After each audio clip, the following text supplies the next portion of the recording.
Charles Prestwood lost $1.3 million when Enron stock collapsed.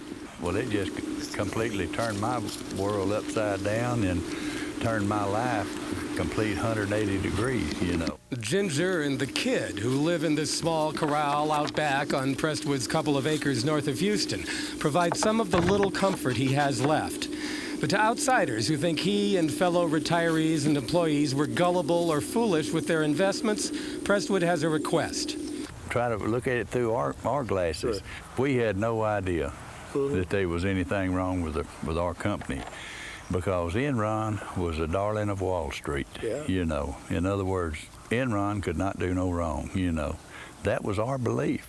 The stock price forecast ran to $125 a share by the end of 2001, $145 by the end of 2002.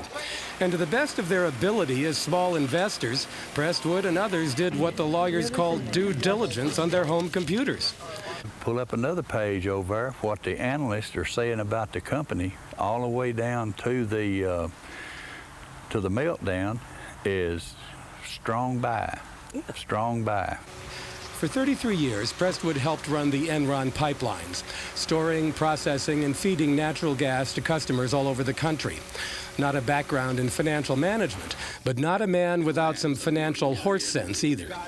When you're coming down a racetrack and you're 6 lengths ahead, you don't jump off of that horse and hunt another one, you know. And Enron was making us that kind of money. Now Charles Prestwood is just hoping he has enough money to buy feed for Ginger and the kid. Dennis Moore, Reuters, Conroe, Texas. In poll after poll, most voters say they think their own economic future will be pretty good. But they say the country as a whole is on the wrong track. What's the contradiction? Well, it could be that while many Americans have changed their own spending and saving habits, changed their own expectations, they don't think the federal government has, and they fear it may no longer be a partner in passing on their current prosperity to future generations. Easy to imagine Henry Luce and the Warner Brothers rolling in their graves at the changes. But if they were operating in this kind of media environment, it's just as easy to imagine them voting their shares for just this kind of deal. Dennis Moore, Nightly Business Report, Washington. The two companies, I think, are in a rough parity, so I would assume that as you project outward, you're still going to see about a 50-50 market share. And Condit's strategy is not to focus on head-to-head competition in hardware. That's the point of purchasing Hughes Satellite. Don't just sell an airplane, for example. Sell the satellite data links that will keep pilots and passengers web-connected around the world. But putting hardware and services together could be as big or bigger a management challenge than the one Boeing just overcame. Dennis Moore, Nightly Business Report, Washington. Enron's towers were a corporate symbol, sure, but they were also a symbol for Mark Lundquist when he went to work there. I thought, you know, my own personal goal, that when I finally got a job downtown, you know, working in a high-rise, I had finally, I have made it. I am successful, you know. I really did. And with a 3.5-year-old autistic son, Garrett, to care for, Mark's wife, Kim, says the benefits were more than symbolic. Any insurance company that you have, you're going to have to fight for your child, especially if they have a disorder like autism. But this was the best insurance company we'd had. So you might expect the Lundquist to have a fairly high anger level for the Enron executives who are showing up in Washington these days.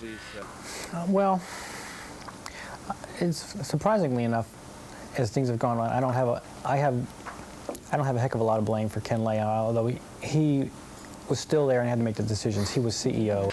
Neither he nor Kim apply that exemption to Jeffrey Skilling or Andrew Fastow or others. Still. Well, for me, I'm not going to give them the, satisfaction of my anger. And that is far from uncommon. The reactions among the people who watched their company and their savings collapse are surprisingly diverse. One person said, hang, you know, string them up. You know, my interpretation, string them up, they all deserve it. To the other side, well, if they call me tomorrow, I'd go back and work for them. Even if they all now call it the Crooked E. Dennis Moore, Reuters, Houston. And an early morning laser tag game almost turned deadly in Aspen. Police responded at 12:30 this morning to reports of 2 men waving guns. When they got there, they came close to shooting it out with the men until they realized the guns were only toys. And it was likely the last Christmas dinner together for residents of a downtown hotel. People who live at the Stratford Hotel will have to relocate in the next few months. Their buildings being torn down to make way for the convention center. Their holiday meal today had a bitter taste. They have gone ahead with this project, sort of not considering the rights of the people and the desires of the people in the area. About half the Stratford's residents are retired, and the city is providing money for their relocation. You could find Bob Kerrey campaigning. You could find boosters for Buchanan. You could find students for Tsongas, corners for Clinton, and signs for Sununu. But there was one name missing from this political cheerleading competition: George Bush. Sununu himself said that didn't matter. They did a tremendous job over the weekend contacting voters directly, and it's just an allocation of resources. Signs don't vote, people do. This year, people here are voting their pocketbooks in what's likely to be a record turnout for the primary. Ron Buford is a top commercial real estate broker and Buchanan backer who campaigned for Bush in 1988. We thought it was going to be a continuance of the 8 years of prosperity that we had here. And when it started to end, there was no reason to continue to support George Bush. You can hear the same frustration at Democratic rallies.